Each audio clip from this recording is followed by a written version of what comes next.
5 most disturbing cases of real found footage. Lock in, guys. In 2014, an abandoned cell phone was found in the back seat of a taxi in Fiji.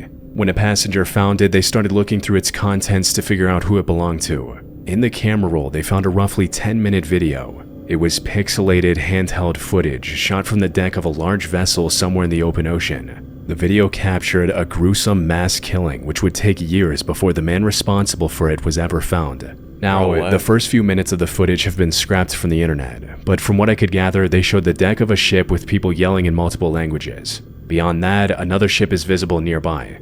And this is eerie too, since this is probably before like AI was really like a big thing, like AI video, so like it's kind of eerie, like you know this is real. Right next to it is a smaller boat sitting roughly 100 feet away. At first, nothing happens. The video plays out normally, but a few seconds later, one of the larger vessels suddenly Okay, when was this taken though? Like this is like 16p. This is like horrible quality. Accelerates and slams directly into the smaller boat, flipping it over and throwing the crew into the ocean without life jackets. What? As the men clung to pieces of debris, a man started shouting from somewhere aboard the ship, giving commands in Mandarin to shoot the drowning men. What followed was a savage massacre with 40 rounds of bullets fired throughout the duration of the video, killing one man after the other. Even when one of the 40 rounds of bullets? What is happening here? men tried to surrender by raising both of his arms, he was immediately shot in the back of the head. Imagine being the person like finding this phone and then shoot, this is like a 10-minute video. This is like a nostalgic video. Probably just someone on a cruise ship and then you just see this. After the shooting stopped, the camera kept rolling, and it showed crew members on deck laughing and posing for selfies beside each other as if what had just happened was nothing new to them.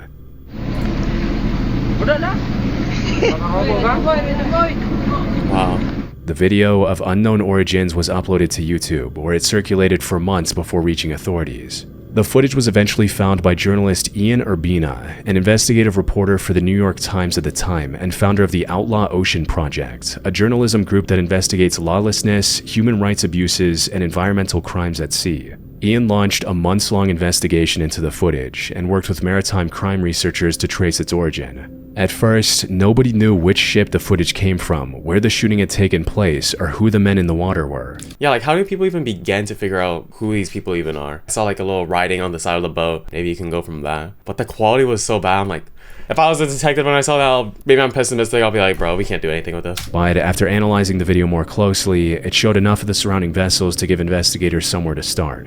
Oh yeah, this is the text I was talking about. B12353. The shooting had taken place on September 29, 2012, with 4 fishing vessels at the scene. A maritime research group compared the ships visible in the footage against global vessel databases and identified the filming vessel as Ping Shin 101, which sailed under a Taiwanese flag. Wow. That discovery completely changed the direction of the investigation. Under maritime law, a ship sailing under a country's flag is subject to that country's jurisdiction, even in international waters. Which meant the people responsible for investigating the massacre should have been the Taiwanese government. Eventually, the Taiwanese government released an official statement explaining what had happened, or at least what seemed like the explanation at the time. According to them, the men in the water were Somali pirates who had fired on a fishing fleet, and the shooting was an act of self-defense. The incident had taken place in a part of the Indian Ocean that was infested with Somali pirates during the early 2010s. So the fishing vessels operating there routinely carried armed private security for protection. That must be scary. Imagine being like your own like fishing company. You're all alone in the ocean and you just start seeing, I don't know if it's like a big ship, a small ship, either one. You just start seeing a ship from the distance start approaching. The shadows getting bigger. You see more details. Maybe they have pirate hats. Okay, that's a bad joke. But imagine seeing that coming towards you. You're like, shoot, dude. You probably like heard tales of these people. Now it's about to be the end of your life. That's scary, especially because there's no one else around you. It's different when there's like a bunch of other ships around you, but you being the only other person and then them coming at you, it's just... This was a believable explanation, but looking closely, it had some holes. The first problem was that nothing in the footage showed the men in the water carrying any firearms, so there was nothing indicating that they were pirates. And when analysts examined the debris floating around them, it did not look like the type of vessels Somali pirates were typically known to use. However, the contradiction that finally broke the official story came from inside the ship itself. In 2016, a private investigator tracked down 2 Filipino crew members from the Ping Shin 101, Aldrin and Maximo. Maximo was one of the men seen posing for selfies on deck after the shoot. Like, how do you even like identify? You can't even see this guy's left eye right here. and his testimony directly contradicted what Taiwanese officials had said. They didn't have any guns, only fishing equipment on their boat. It was wrong, people getting shot, but there was nothing I could do about it. Using witness accounts, along with analysis of the voice heard over the loudspeaker, investigators were able to identify the man giving the shooting orders as the ship's captain, a Chinese national named Wang Fengyu. Wang had ordered 2 Pakistani security guards aboard the vessel to open fire on the men as they floated in the water. When it was over, at least 10 men were dead. But despite dozens of witnesses across the surrounding ships, no maritime law required any of them to report what they'd just seen. So, no one did. The bodies were never recovered, and for nearly 2 years, the killings went completely unreported, and was only ever discovered because of the footage found on the phone left behind in the taxi. By the time investigators identified the Ping Shin 101 in 2015, the ship had already sunk to the bottom of the ocean, and there was nothing left to examine for evidence. But the most disturbing detail of the case wasn't the shooting itself, it was what had happened just before it. According to Aldrin's interviews, the shooting in the video was not an isolated incident. Roughly 5 days earlier, Wang had taken the Ping Shin 101 to join 3 other fishing vessels in attacking a small sailboat. The ships circled the boat together, terrorizing its crew before taking turns ramming it until it overturned and sank. The unarmed men were then thrown into the water while they screamed, "No Somali, no pirates." Wang ordered the 2 Pakistani guards to open fire, and when they hesitated, he came down from the bridge, took a machine gun from one of them, and brutally shot the men himself. Between the 2 attacks, more than 30 people were violently murdered. 30 people? Also, where did they get a machine gun from? However, when Wang was eventually arrested in August 2020, almost 8 years after the mass killing, only 4 deaths could be proven. And after multiple appeals over the years, Taiwan's Supreme Court confirmed his 26-year sentence. Oh, so someone did get, like, sentenced. Bro, this story is, like, kind of going all over the place. Like, was it Somali pirates? They said it wasn't. They were just randomly shooting at random people. I don't really understand too much. Since in January 2025. Unfortunately, the men who died have never been identified, and no bodies were ever recovered. But none of this answered the real question. Why had Wang actually done it? Yeah, exactly. His official story was the one Taiwanese authorities gave to the press. The men were pirates and the shooting was self-defense. But almost nothing about that story held up. His own crew told investigators the men in the water had no weapons. And even the Taiwanese court that accepted Wang's pirate claim convicted him of murder, because once the men were in the water, they couldn't fight back. So what was his reason? Digging deeper, there lies a darker explanation. The Ping Shin 101 had reportedly been illegally poaching off Somalia, stealing its fish. Maritime experts believe the surge of piracy attacks against foreign vessels in that region during the early 2010s wasn't really piracy at all. It was Somali fishermen pushing back against foreign ships stealing the fish they depended on for survival, which meant the men Wang killed may not have been pirates at all, but local fishermen confronting one of the foreign vessels stealing from their waters. Sadly, stealing from their waters, really? To this day, no one knows who those victims were or whether anyone is still waiting for them to come home. Oh, man. That is sad.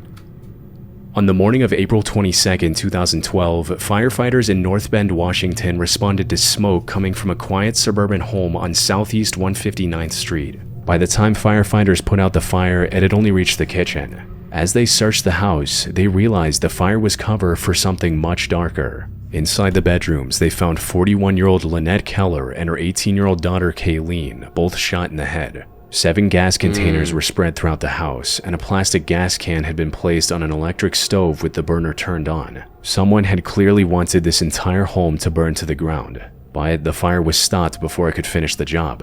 The only person missing from the scene was the husband and father, Peter Keller. He was a quiet 41-year-old who worked at a Okay, but if he wanted the house to burn down, I feel like I don't really know like the whole chemistry, anatomy, composition of a human body, but I feel like it would take a lot longer for a human body to like burn to like where it's like unrecognizable to be like used as evidence, like testing like, all right, who are these people? It would take a lot longer for them to be burned down rather than, I don't know, doing whatever with them, God forbid. I don't know, this seems just kind of like a dumb like plan overall. Computer refurbishing store where his boss described him as an excellent employee, and close relatives knew him as a good father and a loving husband. Peter had no criminal record and no history of violence. The only thing slightly unusual about Peter was that he liked to go on long weekend hikes by himself.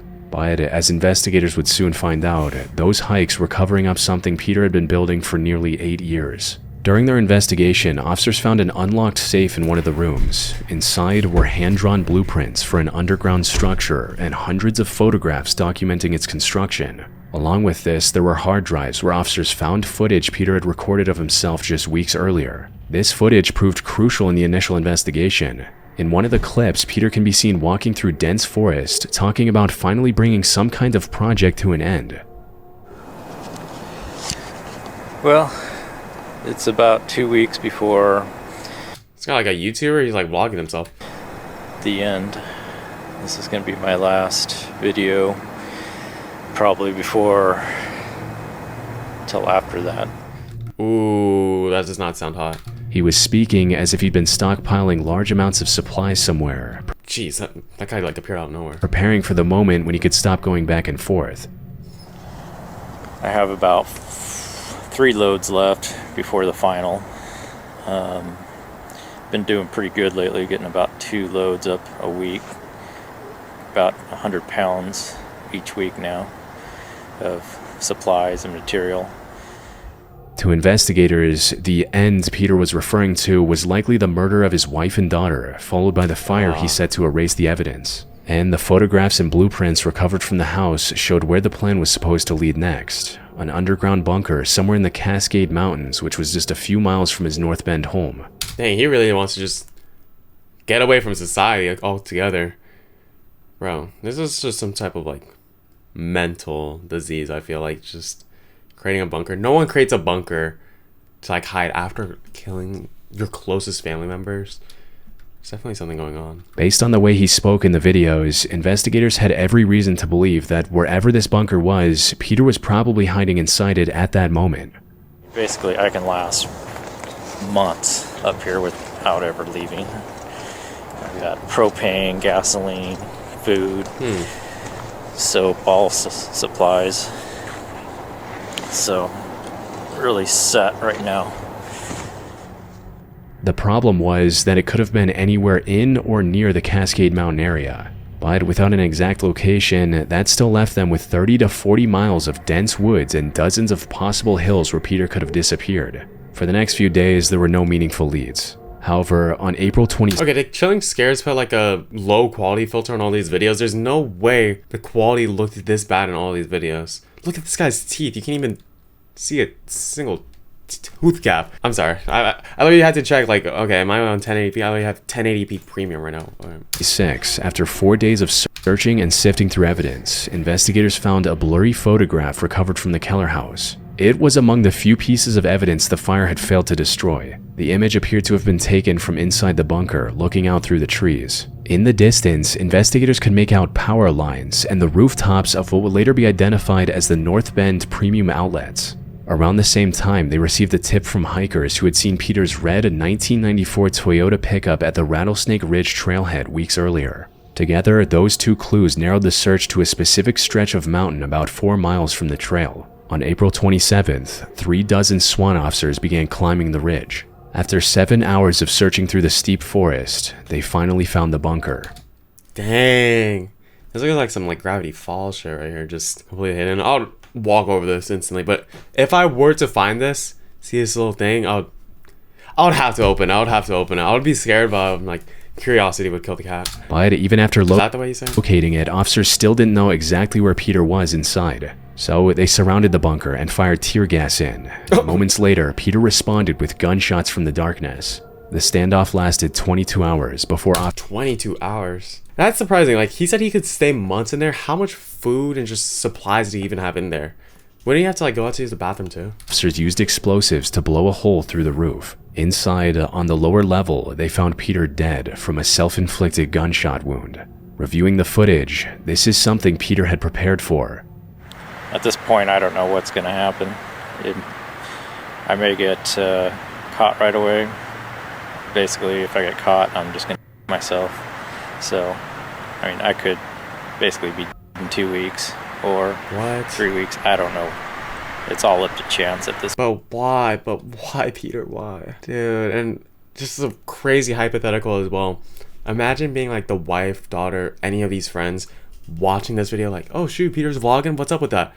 See this angle and him talking about, I'm not probably gonna be here in a few weeks. Like, what? Point. So I don't think anyone knows where I'm at.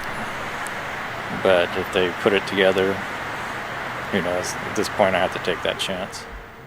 The handgun found beside his body was the same one he used to kill Lynette and Kayleen. Inside the bunker, officers found enough food and water to last months, along with weapons, body armor, and tens of thousands of dollars in cash. Peter had stored everything he thought he would need for the outlaw life he'd been planning for years.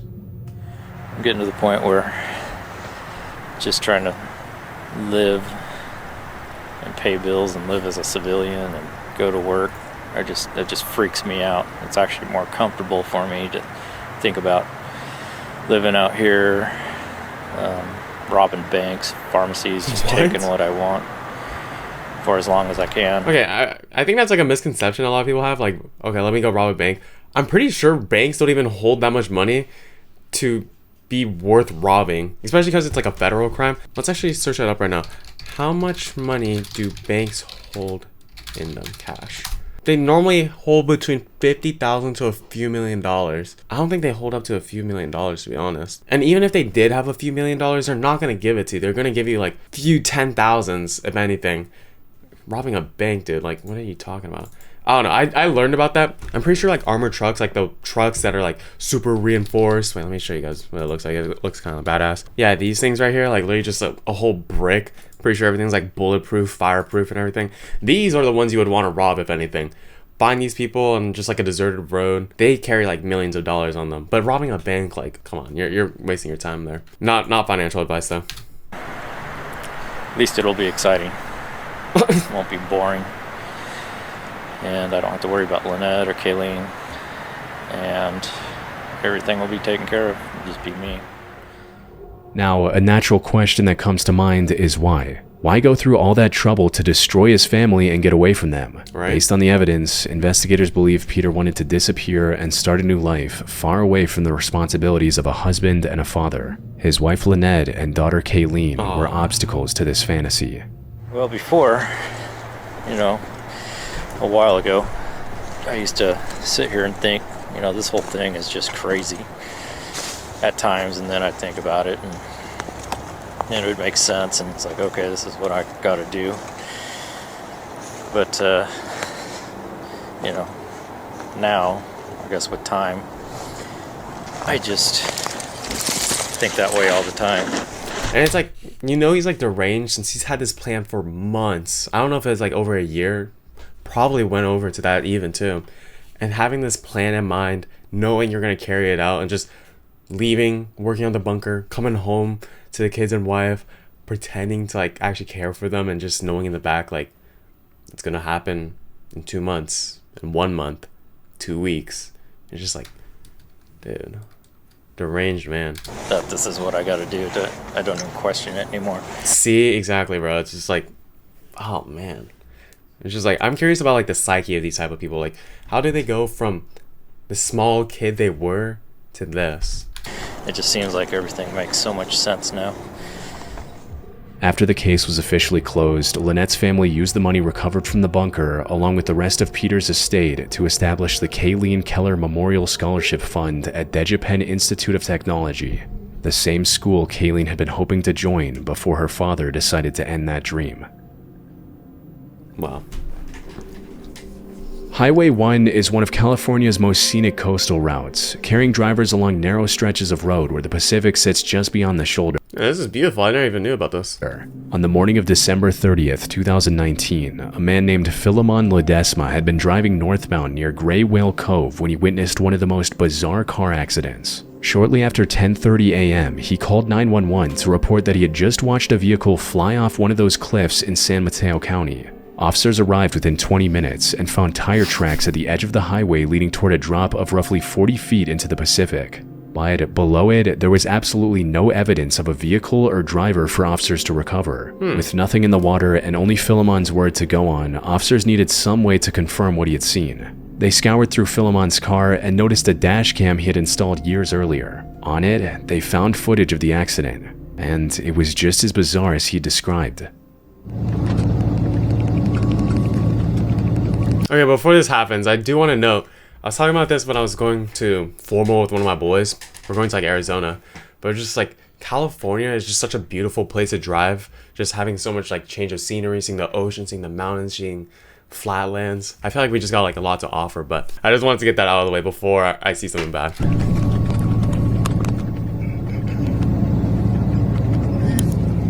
Bro, what?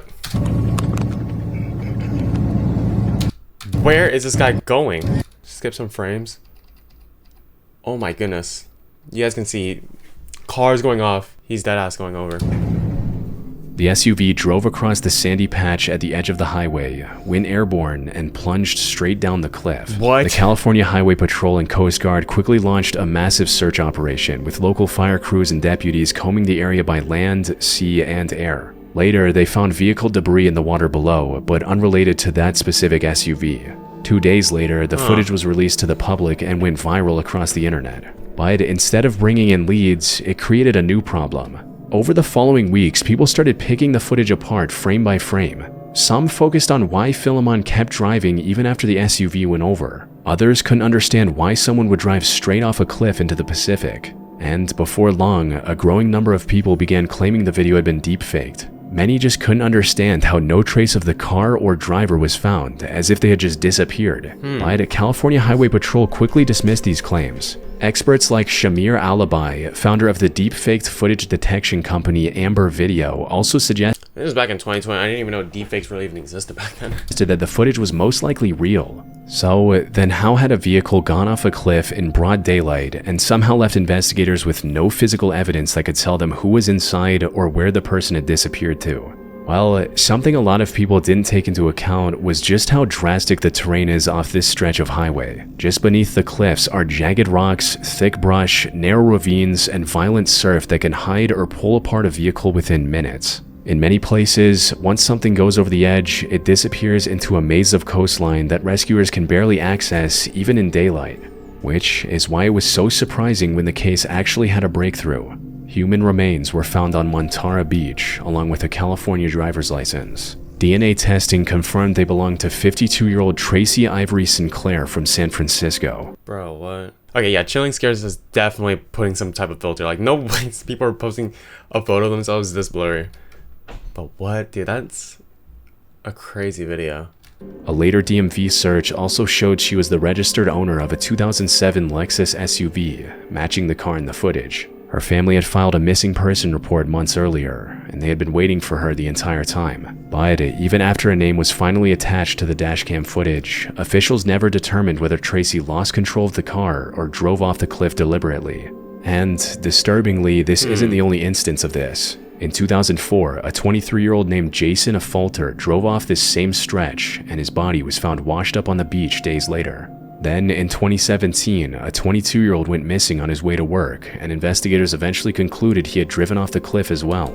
Okay, but I don't know if I'm wrong when I'm saying this, but isn't there supposed to be like a guardrail going like all across when it's like right next to like the ocean, or if it's like high on the mountains?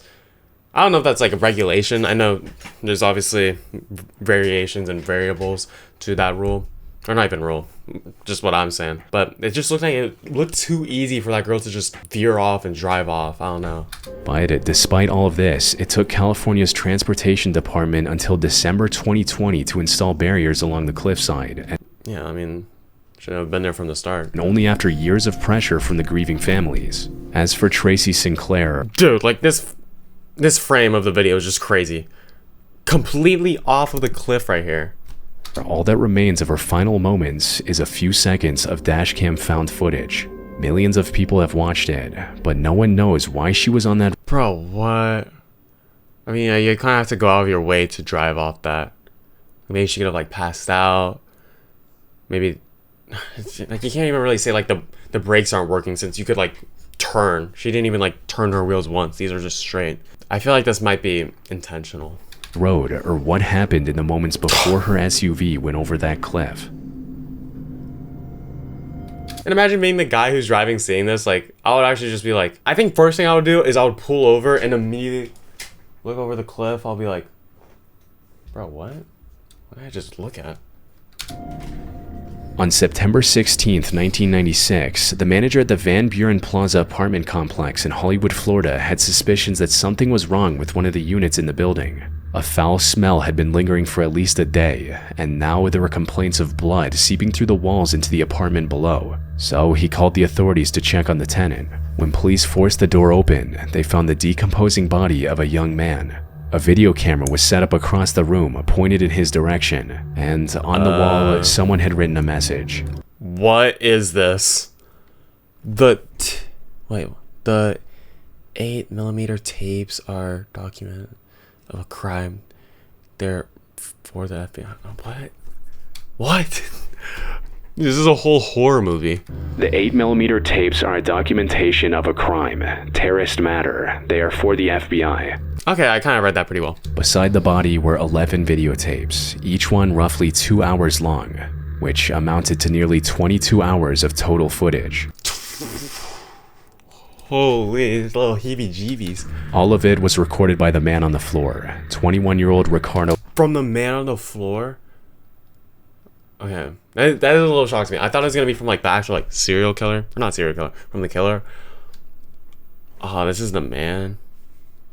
Oh, maybe it's like a bad episode. Lopez. Officers went straight for the tape that was still inside the camera. It was labeled Last Day. And as the label suggested, the tape showed Lopez on September 12 recording himself in his final moments. But as disturbing as the found footage was, it wasn't what the police were most horrified about at the time. Earlier that day, Lopez had mailed a package which by September 16 was still moving through the international postal system. Inside was a hollowed-out book rigged with sulfuric acid designed to spray directly into the face of whoever opened it. What? Lopez had recorded himself preparing this device before mailing it to the London address of popular Icelandic singer Björk for, at the time, unknown reasons. As soon as the Hollywood police saw it, they immediately contacted the authorities in the area. Fortunately, the next day, British police located the package at a postal sorting office and safely detonated it before it could reach Björk's address. But even after it was intercepted, there were still 11 tapes to go through, tapes that could have documented similar attacks being prepared for other people. Thankfully, no other targets were identified. Instead, the tapes revealed 9 months of footage documenting Lopez's terrifying psychological decline. I'm gonna show you who I am.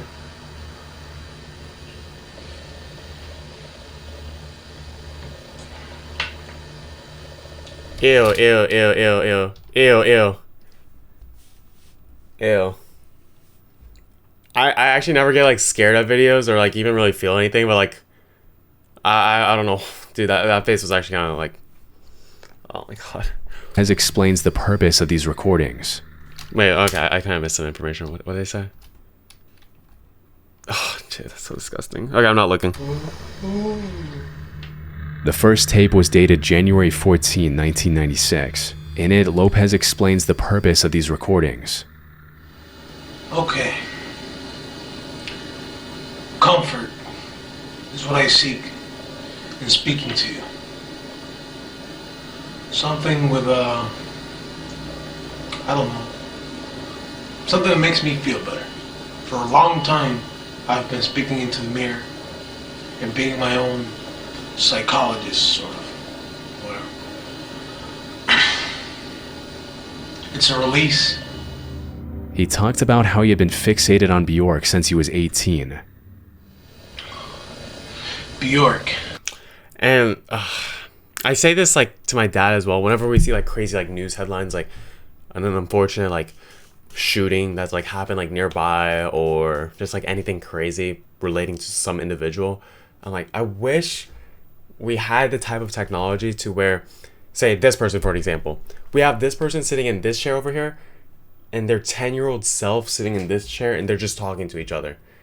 And like, how did we get to like this point? Like how? I always think about that. If we had the technology, I would actually pay to watch that type of stuff. Just because it's so interesting how people can have such a huge decline, especially at like a younger age too. Has been an incredible part of my mind since 93, since I first saw it. I've started with a crush, you know, and ended up with an obsession, which I'm not embarrassed to admit now it's an obsession. Bjork had become his escape from everything he despised about his life, including his job, body, and loneliness. He also showed his 803-page journal, which was full of his thoughts and feelings about the singer.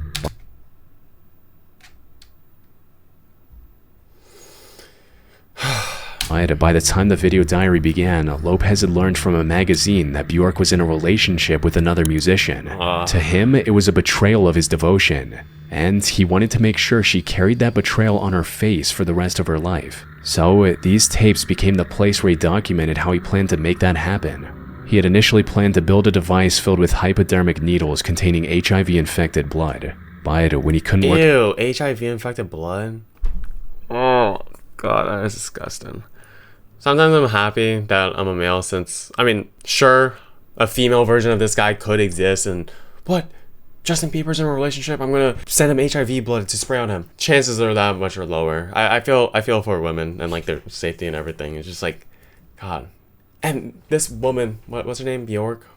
Doesn't even know this guy even exists. And he's going crazy, deranged, just talking to himself in the mirror alone in his apartment. And she doesn't have any idea, and it's just like, dang, like the safety, dude. Out that depraved plan, he decided to make a sulfuric acid bomb, as he wanted to either disfigure her permanently or take her life. I go to the payphone over there, my list of numbers, start calling. Either I'm gonna get a hydrochloric acid 100%, sulfuric acid, the strongest I can get. Lopez wrote in his diary how he wanted to have an effect on her life. And even though these tapes make Lopez seem sealed inside his apartment, he wasn't completely cut off from the outside world just yet. During this time, his family had become increasingly worried about his well-being and had pushed him to attend outpatient mental health appointments. But Lopez never told his therapist about the tapes or what he was planning to do. And by the middle of summer, even that little connection to society was gone. His boss had been complaining about Lopez's declining hygiene and behavior. Shortly after, Lopez quit his job and cut off his phone line. His delusional plan to punish Bjork became the center of everything he had left. From that point on, the tapes narrowed almost completely around the device and how he'd deliver it. On September 12th, Lopez labeled his final tape. After mailing the package, he returned to his apartment. His plan was already in motion, and now the only thing left was the ending he had been building toward for months. The final tape was rolling the entire time. 4 days later, police found him dead inside the apartment. When Bjork learned what had happened, she was obviously horrified. By it, she sent a card and flowers to Lopez's family. Good on her. I mean, it's just like, yeah, send flowers to the parents, like, sorry that your son ended up being like this. Dude, I'd honestly just be like traumatized after even hearing about that. Nothing even like happened to me, but I would just be traumatized, like, alright, maybe I should step back away from revealing anything about my life. His tapes were eventually released to the public. 22 hours of footage documenting the entire mental decline of Ricardo Lopez. On the morning of Good Friday, Alright. That was really interesting. I'm glad that segment is over though. Friday, April 19th, 2019, 87-year-old Terry Radford was waiting near a bus stop on Worcester Avenue in Mansfield Woodhouse. Completely unaware that only minutes away, a stolen car was tearing through nearby residential streets as the man behind the wheel screamed that he was Jesus. I'm Jesus! Oh my god, I've seen this video before. Dude, this is a mad video. I'm descendant of God, and you lock me up! Watch this! You think I'm strong? Wait until you me my...